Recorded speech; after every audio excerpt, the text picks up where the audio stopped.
معجون اسنان مش تبع المقاطعه، فرش اسنان مش تبع المقاطعه، مضمضه مش تبع المقاطعه، وخيط طبي مش تبع المقاطعه. منتجات مهمه جدا ناس كتيره بتدور عليها عشان تحافظ على اسنانها وعشان تحافظ على صحه سنانها، وفي نفس الوقت عايزين يقفوا جنب اخواتنا ويبعدوا عن الحاجات والمنتجات اللي بتدعم الناس اللي ما بيتسموش. فاول حاجه في معجون الاسنان، معجون الاسنان فيه انواع كتيره جدا، بس اهم حاجه تعرف انت محتاج معجون الاسنان عشان ايه. هل عشان تحافظ على اسنانك وتمنع تسوس الاسنان، ولا كان عندك التهاب لثه؟ رقم 3 حساسيه الاسنان، فانت عايز معجون اسنان ضد حساسيه الاسنان. ولا رابع حاجه ان انت عايز تعمل تبييض وتروق على نفسك، فعايز معجون اسنان عشان يعمل لك درجه تبييض محترمه ان انت تعرف تبقى مبسوط بيها شويه. فانت بتحدد انت عايز ايه، على اساسه بتحدد انت معجون الاسنان اللي هتروح تشتريه ايه. بس بينهم كلهم في مركبات معينه لازم تلاقيها في معجون الاسنان عشان تحافظ على اسنانك بشكل كبير. في 3 مركبات مهمين لازم تدور عليهم في اي معجون اسنان. رقم 1 مركب الفلورايد، مركب مهم جدا عشان هو بيحافظ وبيقوي طبقه المينا. وطبقه المينا اللي ما يعرفهاش هي الطبقه الخارجيه اللي بتبقى موجوده في الاسنان، وهي الطبقه دي بتكون قويه جدا ومهمه جدا للاسنان. رقم 2 ان هي بتمنع امراض الاسنان وبتمنع التهابات الاسنان. ورقم 3 ان هي فيها انتي ميكروب، يعني اللي هو مضاد للميكروب. فالميكروب دي بيخش طبقه المينا ويبدا يدمر في طبقه المينا. الفلورايد ده بيمنع ان الميكروب يخش طبقه المينا ويدمر المينا، فبيبقى زي جدار بيحمي ان الميكروب يخش لطبقه المينا. رقم 4 ان هو بيمنع الكالسيوم ان هو يخرج بره الاسنان. المركب الثاني وهو البوتاسيوم نيتريت. البوتاسيوم نيتريت مهم جدا للناس اللي عندهم حساسيه الاسنان، ان هو بيحافظ وبيمنع حساسيه الاسنان، ان هو بيمنع الاشارات الالم ان هي توصل من العصب بتاع الاسنان لحد المخ. معنى كده ان الناس اللي عندها حساسيه الاسنان بيكون مهم جدا عنصر البوتاسيوم نيتريت في معجون الاسنان بتاعها. المركب الثالث بقى والمهم وهو الزنك ستريت، يمنع او بيقلل البلاك، وكمان بيمنع وجود الجير، وغير كده ان هو بيدي نفس منعش وبيقلل رائحه الفم الكريه.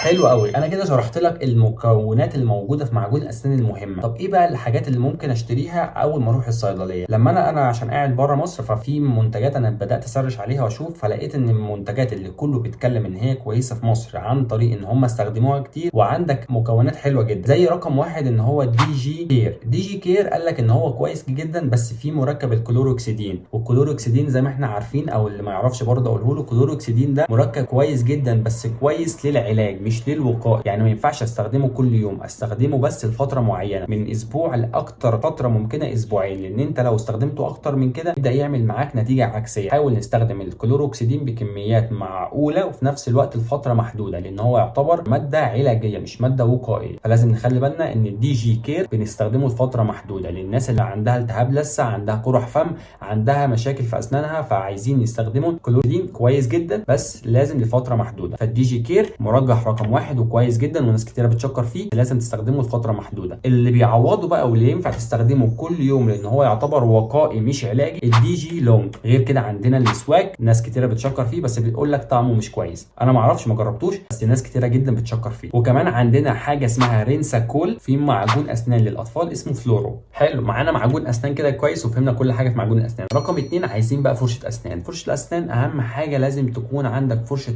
اسنان ناعمه. يعني بتروح للصيدلي تقول له انا عايز فرشه اسنان سوفت ناعمه، اكتر درجه نعومه هاتها لي. ليه؟ لان احنا مش محتاجين اكتر من كده. فالشركتين اللي انا لقيتهم اللي موجودين في مصر وفي ناس كتيره بتشكر فيهم، الشركه رقم 1 وهي الميدي ميكس، والشركه رقم 2 واللي هي الفوكس. الميدي ميكس الناس بتقول لك ان هي بتدي ان هو مع فرشه الاسنان بتبقى بيكون الماتيريالز بتاع الفرشه ذات نفسها والماسكه بتكون كويسه جدا. فرشه الاسنان بيكون فيها الانتي ميكروب اللي هي بتقعد تعقم نفسها بنفسها، وفي نفس الوقت بيديك مع فرشه الاسنان زي غطا بتغطي بيه فرشه الاسنان بعد ما بتخلص غسيل الاسنان عشان ما تتلوثش بالمحيط اللي حواليه. فرشه رقم 2 هي من شركه فوكس. شركه فوكس بقى معلم بتعمل لك حاجه كويسه جدا، بتقول لك ان دي ماتيريال كويسه جدا اللي انت تعرف تمسكها، يعني تحس ان انت ماسك فرشه اسنان قيمه من الشركات اللي هي بتدعم الناس اللي ما بتتسموش. حاجه اسمها انديكيتور. الانديكيتور ده يعني ايه؟ ان هو من الاخر بعد ما بتستخدم فرشه الاسنان ليها مده صلاحيه معينه ولازم بعد كده تتغير. الانديكيتور ده مثلا انت خدت فرشه اسنان لونها ابيض، فمعنى كده فرشه اسنان لونها ابيض لفتره معينه، بعد كده لو هي عايزه تتغير يبدا الانديكيتور يغير لك لون فرشه الاسنان، فيخليها من لونها ابيض مثلا للونها اصفر. فمعنى كده تعرف ان انت لازم ترمي فرشه الاسنان وتروح تشتري واحده جديده. فهي تعتبر حاجه كويسه ان هي بتفكرك هل فرشه الاسنان باظت ولا فرشه الاسنان ما باظت. رقم 3 بقى لو انت عايز تعلي بقى ليفل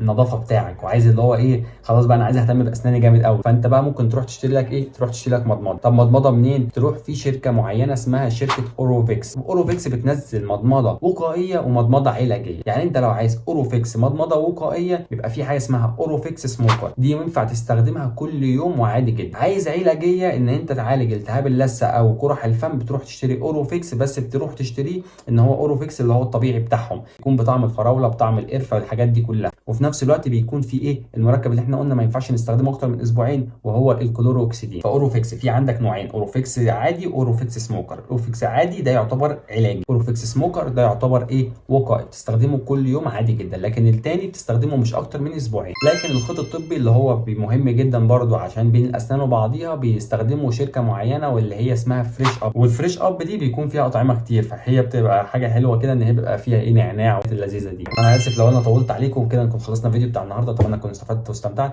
لو في اي حاجه عايز تسالها تاني ابعت لي تحت في الكومنتات وان شاء الله هرد عليك على طول. والسلام عليكم.